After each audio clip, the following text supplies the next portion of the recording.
my new character.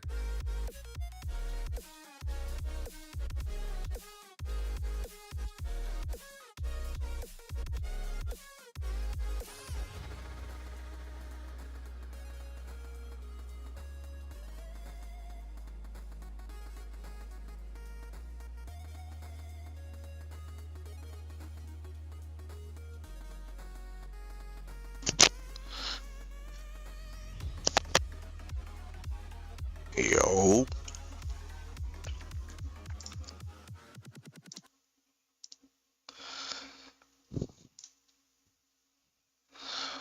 just gonna watch some snippets of a guy video while I eat breakfast. And after I finish breakfast, I'll hop back in the Elder Scrolls. Since I'm still learning the game, there's certain bits and pieces that I'm trying to learn through video, and some of it just by playing.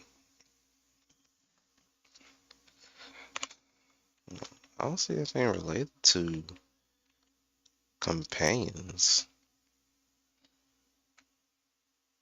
Izzy doesn't really talk about companions. Nope.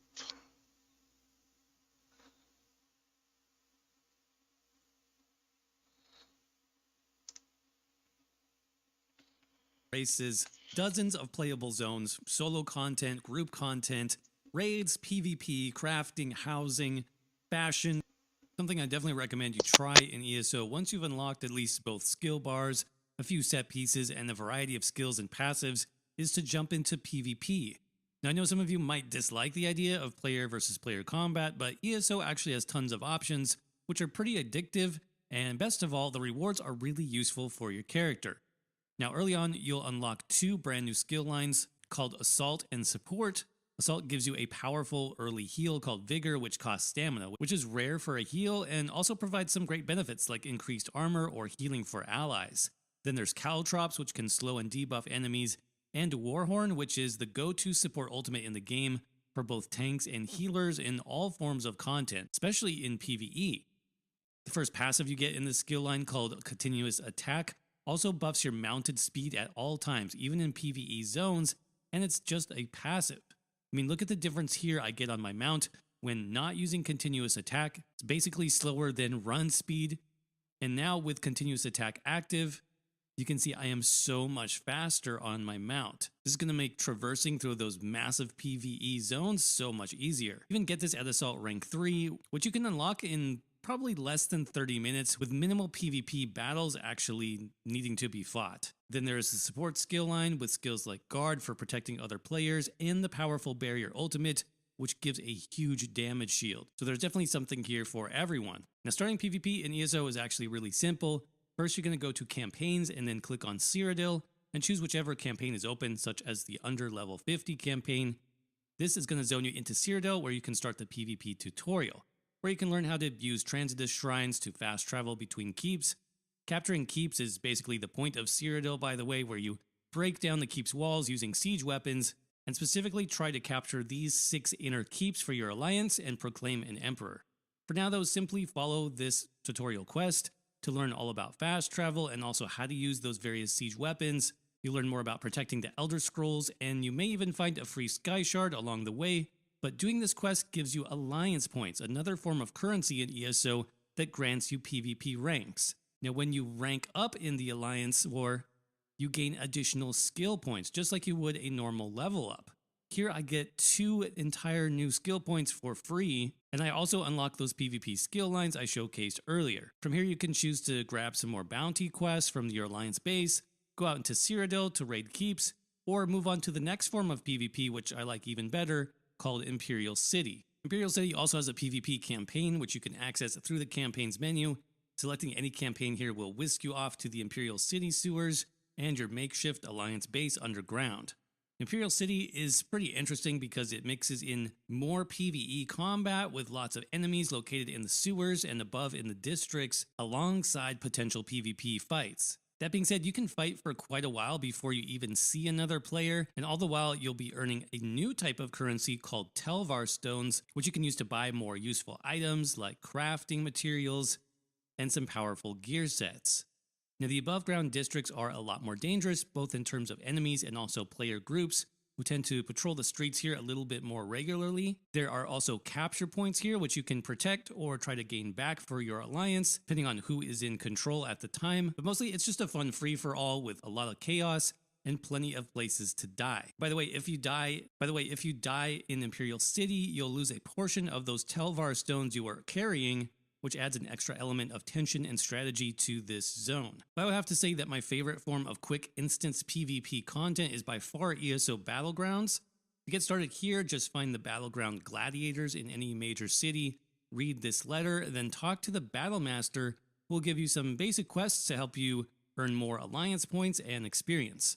To join a battleground though, you'll need to use this activity finder menu and choose Battlegrounds. There are separate queues for solo players and groups, but you can actually join both, and it's not a huge difference at early levels until you get to endgame. So as I mentioned, Battlegrounds are instance PvP zones, and they're made up of 3 teams of 4 players each, all fighting at the same time. Now, different modes exist, like the most basic one I have here, which is Deathmatch. The team with the most kills after 15 minutes wins the game. But you also have Area Domination, which is essentially capture points. You have a game called Capture the Relic, which is also similar to Capture the Flag. Crazy King, which is moving control points, and then Chaos Ball, where your team has to carry a ball that is constantly damaging you for more and more damage.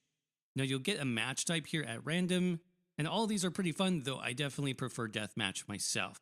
But I hear you say again, well, what if I don't PvP? Well, the good thing about Battlegrounds and why I prefer it is, again, it's quick. Most matches last less than 10 minutes.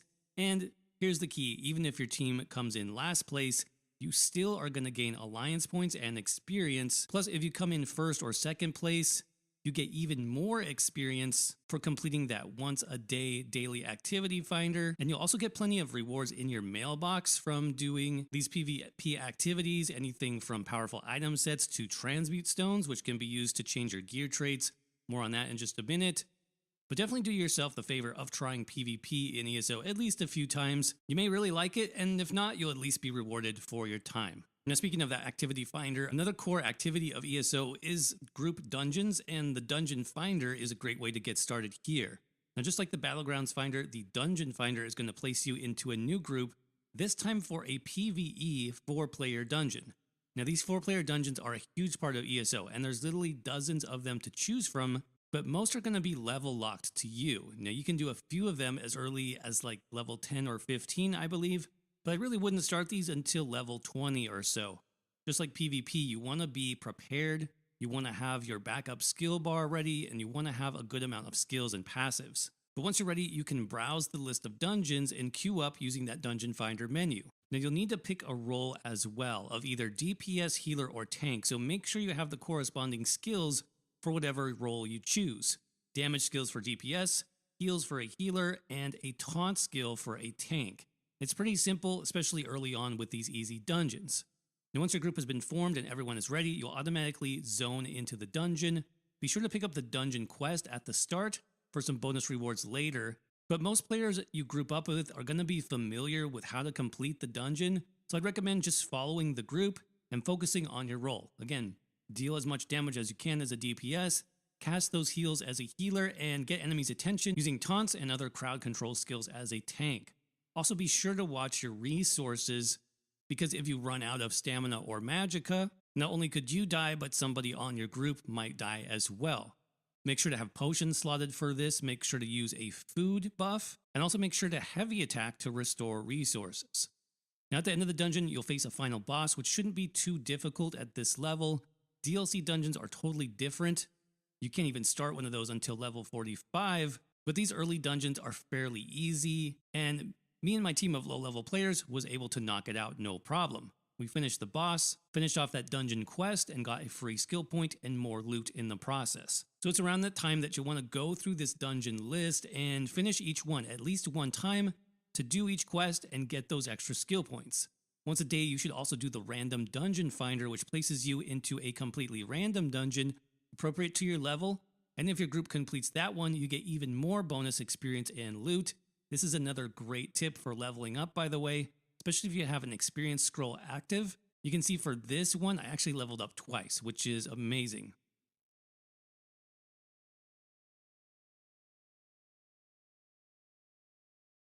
Now, one more thing about group content here, specifically group dungeons and trials, is that there are actually different difficulty levels that you can select. And this comes into play above level 50, so just something to keep in mind for the future. But once you do hit level 50, you'll see on your character in areas like the Dungeon Finder, for example, we can now queue for a random normal dungeon or a random veteran dungeon. Same thing if we were to choose specific dungeons. I have all my dungeons listed here in a tab for normal, and if I go over one, I have a tab for veteran. So what's the difference between normal and veteran? Well, essentially, the dungeons are the same. The difference is the enemies and how they scale. So in veteran dungeons and trials, those enemies will deal a lot more damage. They hit harder, basically, and they also have more health, so they do take longer to defeat. This comes into play especially in DLC dungeons and in trials where enemies can have millions of health in the veteran mode versions. Now, on top of veteran mode, there's also something called veteran hard mode, and that is where specific enemies in the encounter have additional mechanics. Maybe they have even more health. Maybe there's more enemies in the fight, different waves of ads that come in at certain times. Basically, it's the most challenging content you can get to, so it does require a good deal of coordination and practice. Of course, with this new type of content comes even more rewards, including new item sets that only drop in dungeons. These sets often have powerful effects and are great for all types of builds, including tanks, healers, and DPS. And just like the overland set weights that we saw earlier, dungeon sets also come in groups of 3 different set weights per dungeon: 1 light armor set, 1 medium set, and 1 heavy set. Now, with the addition of our veteran dungeon mode that we mentioned earlier, we can unlock even one more type of dungeon set, and that is monster sets. These are 2-piece item sets composed of a head piece and shoulder piece, with the head being dropped only from the final boss of a dungeon, and only if that dungeon is completed in veteran mode or on veteran hard mode. The shoulder piece can be earned by completing quests for ESO's Undaunted Guild, which reward keys to chests which contain random shoulder pieces, which will match with a corresponding monster helmet. But it doesn't even stop there. More advanced sets are also available in many other forms of content. There's trial sets, there's PvP sets, battleground sets, arena sets, and even class sets in ESO's newest feature, that being the Infinite Archive. So there's always new gear to work towards in order to progress your character even further. But to take part in that more advanced content, or even just to take part in special events or make friends, it's always a good idea to explore ESO's player-led guilds. Now, similar to the Dungeon Finder, there is actually a guild finder and application system built right into ESO, and it's a great way to connect with other players. Here, you can search for the type of guild you're interested in, including trading guilds, group PvE guilds, role-playing, social, PvP, questing, and crafting. You can apply it to up to 5 guilds at once. And as I said, it's a great way to connect with other players and even learn a few new things about the game. Guilds can also take advantage of some special features, so that being additional guild bank space to help store items or donate items to new players. Of course, you have the guild traders, which we mentioned earlier, so you can actually sell your items to other players. You have to join a guild for that. And there's also guild halls where you can have training dummies or build crafting stations and Mundus stones even for much easier access. But ESO's community is, for the most part, fantastic. I highly recommend you get involved, and a great starting place is going to be joining some guilds. But now that you've been playing your character in some more challenging content like PvP and in dungeons, you might be thinking about changing things up as far as your starting build, right? What if you want to change the attribute points that you've already invested, or you want to change out your skill points? Well, you can do that in some of the major cities in the game, and all you need for that is gold, and you need some shrines. So shrines on your map will look like this. They may have different names depending upon your alliance zone that you're in currently, but you're looking for the rededication shrines, and there should be 3 of them in order to change your attributes and to change your skills. Now, currently for Aldmeri Dominion, I am in the zone of Grotwood, and if you're not sure how to get there, remember that in our main starting city for our alliance, for this case it was Auradon, you should have some ships here that can take you to different locations. So remember that you're not stuck in your starting zone. You can always travel. Even if you don't have those way shrines unlocked yet, these boats will take you there. So all I did was I used the boat here on this dock to go to Grotwood. Here I am in Grotwood, and here are my shrines. So For example, let's say that I was not happy with my character being focused on magicka. I want to focus on stamina instead. Just going to go up to this shrine. And then I can make a donation to reset my attribute points. So I can, for example, clear them all, put them into stamina.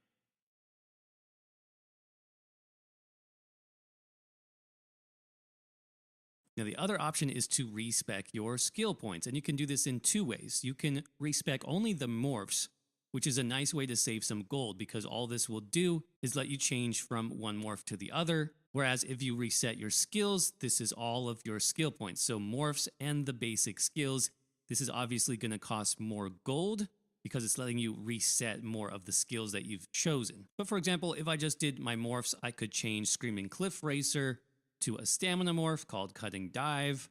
I could change Deep Fissure to another stamina morph called Subterranean Assault. And if I do that, it'll switch just those morphs for that amount of gold. Notice that I can't remove anything else. I can't remove this basic skill and I cannot remove any passives. But if I choose the more costly option, that's where I can make those bigger adjustments. I can remove main skills, I can remove ultimates, I can remove morphs and skills, and I can also remove passives. So this would be more of a complete respec. Also note that you should have a hotkey to clear all. You want to clear absolutely everything. You can see now I have a total of 43 skill points on my new character that I can then reinvest as I need to. But even if you've changed your skills and your attributes, what if you need to change your actual gear itself? Well, that's where the transmutation system comes into play, as well as reconstruction. Transmute stations were introduced back in the Clockwork City DLC, and you can still find one here, or you can purchase one for your own home or guild hall. It's here where you can take any of your gear set pieces and change their trait to something completely different. For example, I can change the trait on this necklace from its default trait of Arcane to something a bit better like Bloodthirsty. Now this has just two requirements. Number one, you have to have previously researched the new trait that you want to transmute this item to. So in this case, I must have researched the Bloodthirsty necklace trait to make this change. Remember, going back to the beginning of this guide, I mentioned research and how it's one of the most important things you can do with crafting early on. But you can also see here that I need another currency to do this as well, called Transmute Crystals. How do you get Transmute Crystals? Well, it's mostly through group content and the activity finder. So those random dungeons and random battlegrounds that we looked at earlier. So assuming you have both enough crystals and you've previously researched the trait, you can change that gear piece to any trait that you want and eliminate the need to farm gear for your perfect trait. Simply get one set piece with any trait at all and then transmute it to the trait that you want. Another great option here is the Reconstruction tab, which allows you to create any set piece you've already collected by using, you guessed it, Transmute Crystals. Remember that we talked about the different ways you can collect gear pieces in ESO. Typically that has to do with binding it to your character, but also trashing it or selling it to a vendor. These are actions that collect the gear and put it in your sticker book, which you can see here. So to make use of Reconstruction, let's say that I wanted to build a new Mother's Sorrow necklace with a Bloodthirsty trait. Now I can do that again because I've collected the necklace for the Mother Sorrow set and because I've researched the Bloodthirsty trait, but notice I can't create any other Mother Sorrow necklace. I can't do a protective necklace or a swift necklace. Again, it all comes down to research. I haven't researched those traits, so I can't build those items. But due to how these systems work, it does make more sense to actually research the best traits first, especially traits that are common to most builds. I'm talking about Divine's traits for armor, the Infused or Bloodthirsty trait for jewelry, or the Precise trait for weapons. Also note that my cost for reconstructing any set piece here depends on how many pieces I've collected for that set. And if I've collected them all, I get down to the minimum cost, which is 25 Transmute Crystals, and this process now actually becomes cheaper than actually transmuting the piece, which always costs 50. Now, another great feature that has to do with customizing, preparing, and saving your builds is something you can use in the housing system, and this is called the Armory Station. Now, this technically is a piece of furniture, but you can get this for free from the Crown Store, and you can put it in your house. Basically, it's a way to save everything that you've added to your character, including, your skills, your attribute points, gear loadout, even champion points, which we'll talk about in just a minute. But you can basically save your build exactly as you have it set up, and then you could re-equip new gear and new skills, respec your attributes to make a completely different build for something else. So maybe I have one build for PvP and another build for PvE, or one build for soloing and another build for group content. I can store those in my armory station and I can swap to them whenever I want. And this is going to save you so much time, especially when you get to endgame and builds become a little bit more complicated. This is a great system to make use of. So you can see here on my Templar character, I've just set up sort of an easy solo build, and I've saved all of my current skills, front bar and back bar, champion point loadout, attributes, weapons, armor, basically everything that goes into making your build what it is. Customize it with a name, even give it a unique icon to help you remember, and you're good to go. So again, you can save quite a bit of time. Once you come up with a build that you like, make sure to unlock your free armory station. You can put it in that starter house that we got in the first overland zone, and save and swap between builds whenever you want. So as you saw with my more advanced build, this was taking advantage of another progression system that you're going to get once you hit level 50, and this is called champion points. Champion points are based off 3 constellations. These are called craft, or the green tree. We have warfare, also called the blue tree, and then fitness, also known as the red tree. Now, these all have different focuses. The craft tree is, as you might expect, sort of focused on crafting, quality of life improvements, different things that don't necessarily affect your combat. Then warfare is all about damage, healing, and tanking, so there'll be something here regardless of the role that you decide to play. And then the red star fitness is more about survivability, so we have things like speed, damage reduction, resource management, increased armor. Those are the types of bonuses we can get from the fitness tree. Now these are called trees because they do follow a progression from node to node.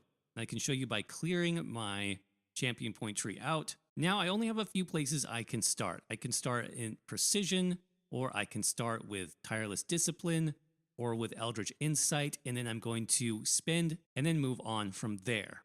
Now the way that you unlock these points is by leveling up, as I said, past level 50. You'll get something called a champion point level. These come much quicker than level 1 to 50. You can literally grind a champion point in just a couple minutes. You know, if you're killing a lot of enemies or you turn in a major quest, you might get a couple champion point level ups at the same time. So what you do is you spend those champion points unlocking nodes. Once you put the minimum required amount of points into that node, you can see it expands the tree, and I can then use more champion point nodes.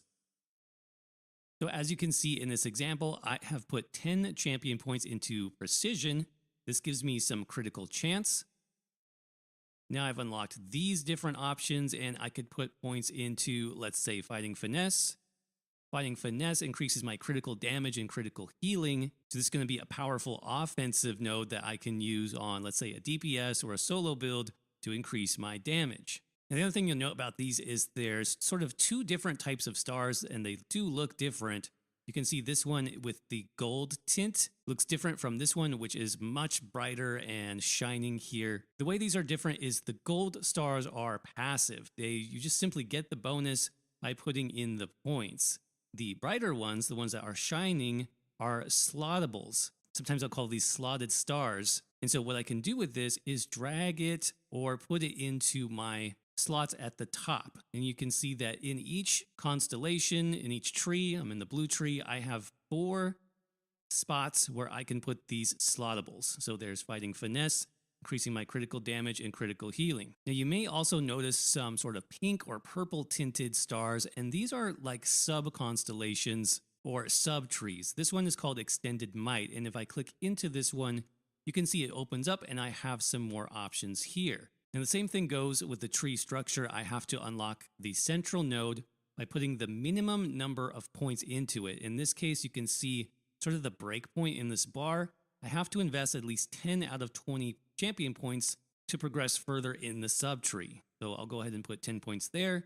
You can see now I've unlocked the surrounding nodes. And I'll do something here like Weapons Expert. This is very good for if I have a heavy attack focus build. This is going to increase my damage done. Finally, note that you do have those different breakpoints, up to 5 in this case. those are called stages, and basically the bonus gets progressively better with each stage that you unlock. It's going to be different for each star. This one goes by tens, so you can see it starts at 0, goes up by 10, so 0, 10, 20, 30, 40, 50 points, and I'm getting 4% bonus damage for each 10 points that I invest. And don't forget, since this is a shining, bright, slottable star, I'm going to need to put it up here in my bar to actually take advantage of that benefit. The other thing here that is sometimes confusing is the way that your champion points are split.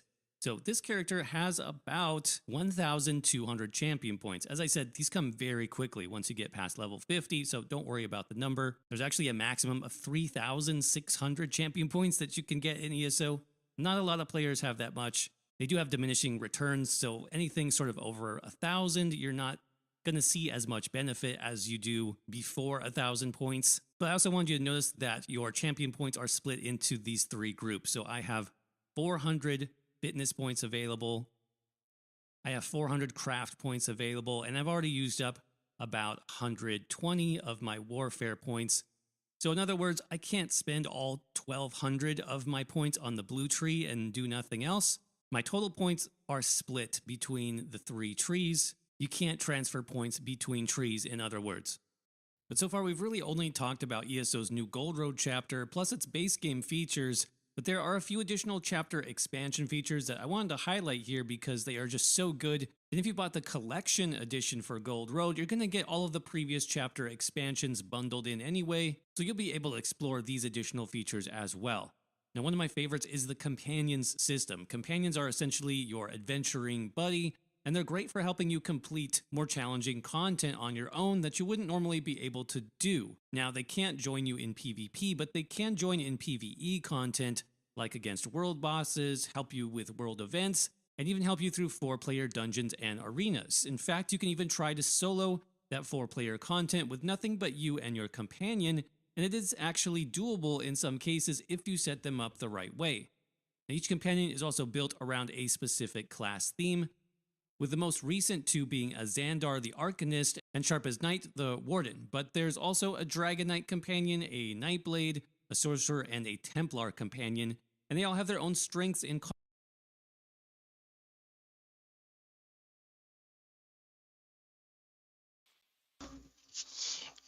Alright, enough of this. Let's go ahead and get into the game. Get everything pulled up.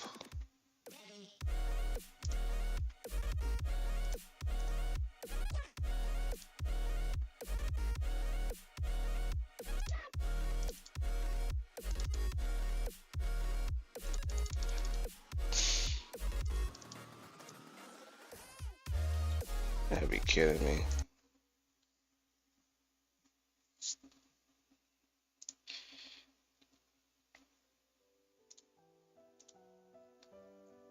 Tired of hearing the same music.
I bet I can bang the dents from my armor while we're in town.